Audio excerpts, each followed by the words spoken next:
DRDO ఒక అద్భుతం ఏంటంటే మల్టీ స్టాటిక్ రాడార్ వ్యవస్థను కనుగొనడం.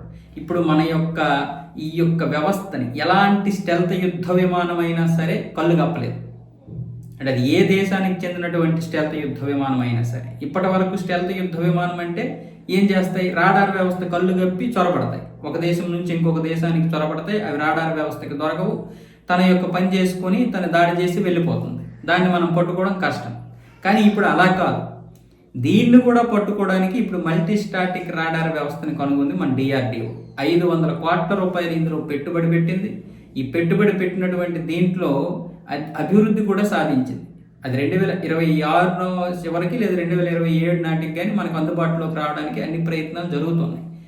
దీనికి ఒక ట్రయల్ రన్లో ఉన్నటువంటి పరిస్థితులు, అంటే టెస్ట్ చేసిన తర్వాత ఆ పరిస్థితులు మనకు అనుకూలంగా ఉన్నాయి. అంటే ఇదేం చేస్తుంది? 0.001 చదరపు మీటర్ వరకు కూడా శోధిస్తుంది. ఏదైతే ఒక స్టెల్త్ యుద్ధ విమానం కావచ్చు, ఆయుధం కావచ్చు, రాడార్ వ్యవస్థని శోధించుకొని దాన్ని కళ్ళు గప్పి మాయమైపోద్దో, ఇది దాన్నే కనుగొంటుంది. ఆ రాడార్ వ్యవస్థలోనే శోధించి దాన్ని గుర్తిస్తుంది. ఎక్కడ ఒక మీటర్ చదరపు కన్నా తక్కువ, ఒక అడుగు కంటే తక్కువ ఉన్నటువంటి ప్రదేశం నుంచి కూడా ఇది కనుక్కోగలుగుతుందంటే ఒక స్టేషన్ నుంచే కాదు, అనేక మల్టీ లెవెల్ స్టేషన్ల నుంచి కొన్ని వేల కిలోమీటర్లు కవర్ చేస్తుంది ఈ టెక్నాలజీ. ఈ టెక్నాలజీ మనకు అందుబాటులోకి వస్తే ఏ స్టెల్త్ యుద్ధ విమానం కూడా మన దీంట్లోకి చొరబడలేదు. అలాగే ఇప్పుడు ఈ యొక్క వ్యవస్థ అందుబాటులోకి వస్తే మనం విదేశాలకు కూడా ఈ టెక్నాలజీ అమ్మొచ్చు.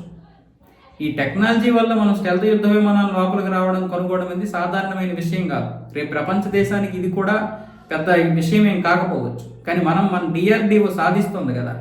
మనం బయట దేశాల నుంచి ఈ టెక్నాలజీ రేపు ఎప్పుడో భవిష్యత్తులో కొనుక్కునే దానికంటే మనమే ఆత్మనిర్భర్ భారత్లో భాగంగా తయారు చేసి ఇప్పుడు దీన్ని విదేశాలకు కూడా అమ్ముకునే ప్రయత్నాలు జరుగుతాయి. కాబట్టి ఇది మనకు ఎన్ని విధాలుగా లాభమే కదా. డిఆర్డిఓ దీని మీద ఈరోజు 500 నుంచి 600 కోట్ల రూపాయలు పెట్టుబడి పెట్టినా రేపు కొన్ని వేల కోట్లు కూడా దీని నుంచి మనకు లాభాలు వస్తాయి. మన చుట్టుపక్కల ఉన్న దేశాలకు కాకపోయినా చిన్న చిన్న దేశాలకి ఈ టెక్నాలజీని మనం అమ్మవచ్చు.